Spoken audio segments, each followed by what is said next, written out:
and in the name of the Holy All-Father, the Son, and the Holy Ghost. His name is good!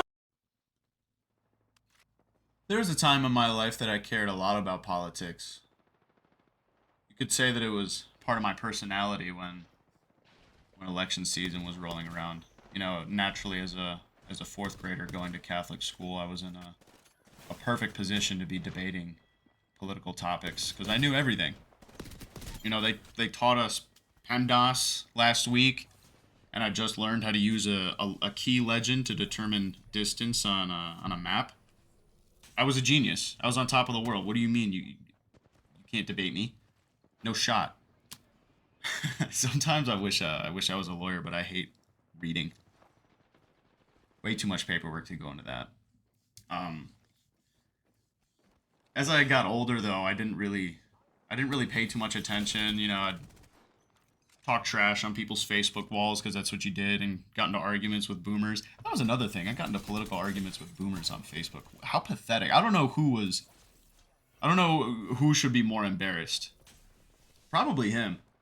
That was weird. I actually got threatened by a boomer once. That was insane. I was 15. Holy cow. I wish I still had my Facebook login so I could go check that out. But I digress. Politics used to be a lot more important to me, even as a kid.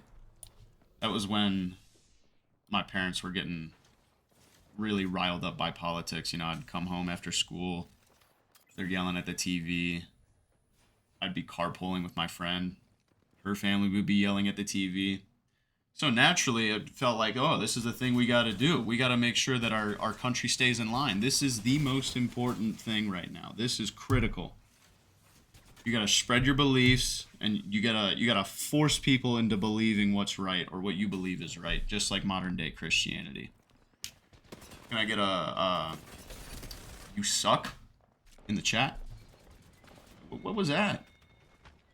And then when it came time for me to actually, like, be willing to cast my vote, or not willing to cast my vote, when I was of age to actually cast my vote, it was pointless. We were split between DJ Trump and Miss Hillary lose my emails clitoris. What? Every news source was just truncating debates and rallies from each. All I was hearing was bad about Hillary. All I was hearing was bad about Trump. But at the basis of it, like, I don't know, no one was going to convince me otherwise of what I was voting for. That made no sense.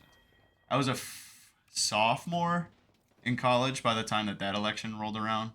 2016, right? I didn't even cast a vote. I didn't care who won. Both of you sound dumb.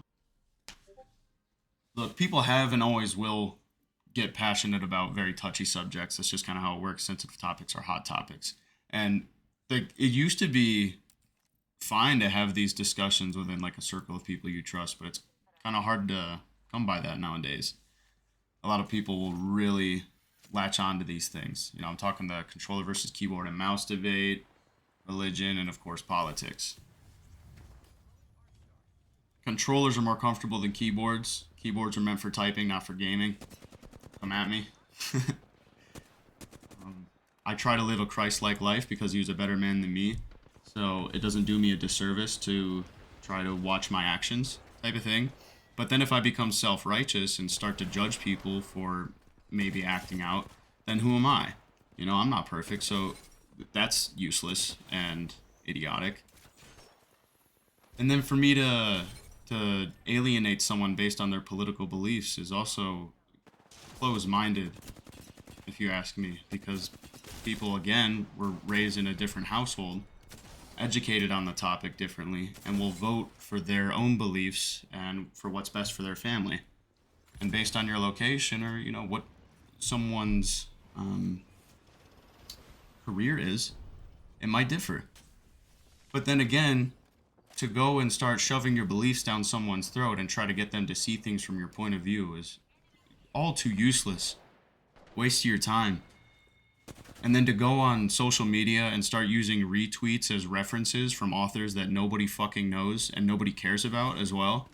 And then get all surprised when someone slides up and challenges your beliefs. What did you think was going to happen? Come on. Think. Think. Use the noodle. Yeah, so, like I said, I've got people in my family that definitely don't agree with my political views. I don't agree with theirs, but I choose not to alienate them because they're good people, and we were just, you know, have totally different values.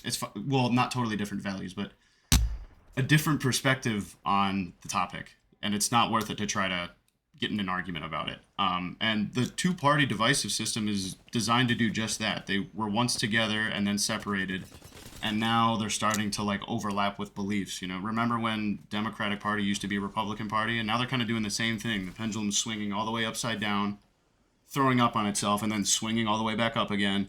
Like they're blending together, and nobody knows what's going on. It's so hard to keep track of what policies are trying to get enacted and what strategy. Like I haven't seen a strategy for America since I've, you know, seen politics on the news. Like I thought like as a 10-year-old, by the time I'd be this age, like, oh, they'd have it all figured out. We're not voting on things. Like things are just the way they are. You know, people are going to disagree with you on anything and anything that they can. It's just that simple. And fighting over these things is exactly what they want you to do. Meanwhile, they're already voting on things at these Bilderberg groups and trilateral commissions comprised of presidents from other countries and CEOs of Fortune 500 companies making decisions on things that we have no say in anyway. You know, the things that we do actually put our vote on seem pretty minor, but there are ways that you can actually enact change. But separating yourself from your friends and family is not the way to do it. It sounds corny, but you gotta be the change you want to see in the world. So if a local or recent election has you worried about how it's going to impact your community, go to your local town hall or city hall and make a case for something. Voice your opinion. Try to get a petition signed and get a bill passed and maybe turn it into law. You never know what you're capable of when it comes to your local government. If you get enough people to band together, they won't want to deal with you. If you're persistent enough, and especially if you're fighting for the right thing.